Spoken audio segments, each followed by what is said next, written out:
សូមជម្រាបសួរពុកម៉ែបងប្អូនទាំងអស់គ្នាស្វាគមន៍មកកាន់ជាថ្មីនៅដំរីឆ្នោតខ្មែរប្រចាំថ្ងៃសម្រាប់ថ្ងៃទី19ខែ11ឆ្នាំ2025តែមុនឈានចូលដល់ការឲ្យនៅដំរីគឺសូមពុកម៉ែបងប្អូនទាំងអស់គ្នាជួយចុច like ជួយចុច subscribe channel របស់ admin ម្នាក់មួយផងណាពុកម៉ែបងប្អូនទាំងអស់គ្នា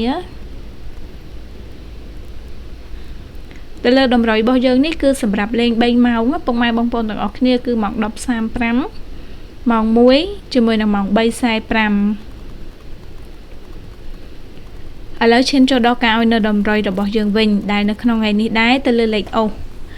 admin នឹងផ្ដល់ជូនពុកម៉ែបងប្អូនទាំងអស់គ្នានៅខ្ទង់20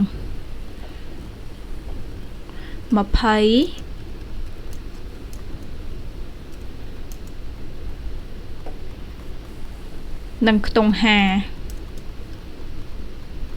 ហើយទៅលើតម្រុយនេះគឺលេខបានគ្រប់ប៉ុស្តិ៍ពុកម៉ែបងប្អូនទាំងអស់គ្នាគឺប៉ុស្តិ៍ A B C D សម្រាប់ពីរលេខវិញនៅក្នុងថ្ងៃនេះដែរ admin នឹងផ្ដល់ជូនពុកម៉ែបងប្អូនទាំងអស់គ្នានៅលេខ25លេខ72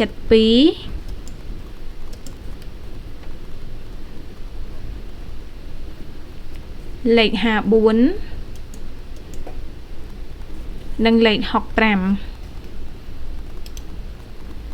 ហើយសម្រាប់3លេខវិញនឹងផ្ដល់ជូនពុកម៉ែបងប្អូនទាំងអស់គ្នានៅលេខ257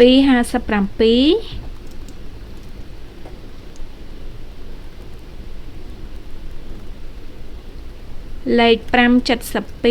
572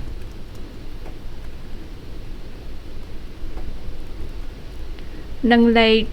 465ទៅលើតម្រុយនៅក្នុងថ្ងៃនេះគឺមានប៉ុណ្ណឹងលេខទេពុកម៉ែបងប្អូនទាំងអស់គ្នា admin នឹងបញ្ជាក់ជូនម្ដងទៀតដែលលេខអូសគឺមានខ្ទង់20និងខ្ទង់50ហើយសម្រាប់ពីរលេខគឺមានលេខ25លេខ72លេខ54និងលេខ65ហើយសម្រាប់3លេខវិញគឺមានលេខ257លេខ572ជាមួយនឹងលេខ465ទៅលើតម្រុយនេះពុកម៉ែបងប្អូនទាំងអស់គ្នាអាចយកទៅលេងបានឬក៏គ្រាន់មើលជាការកំសាន្តក៏បានដូចគ្នាតែបើសិនជាពុកម៉ែបងប្អូនចង់យក